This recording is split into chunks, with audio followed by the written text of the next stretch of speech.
How does Christian hedonism relate to evangelism?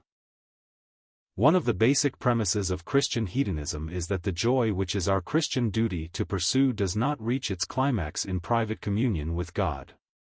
Rather, it reaches its fullest extent only when it is compounded by the joy of seeing others share in it with us. And these are not two different joys, as if the good of man were somehow in competition with the glory of God. The sharing of a joy is that same joy in consummation.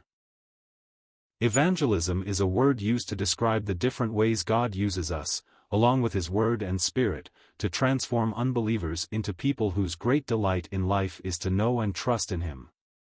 Therefore, under God, our goal in evangelism is to be His instruments in creating new people who delight in God through Jesus Christ and who thus bring us great joy.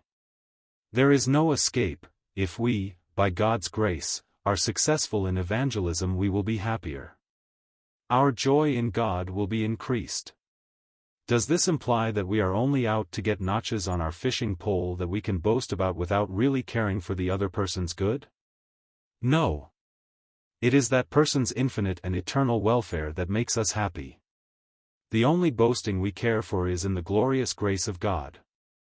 He is at work in us and in the new convert to make us gradually into the kind of people who love God more and who, therefore, will inevitably make each other glad.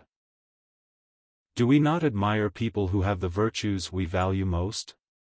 And is not admiration a tremendous pleasure? Witness how people love to cheer and talk about their heroes.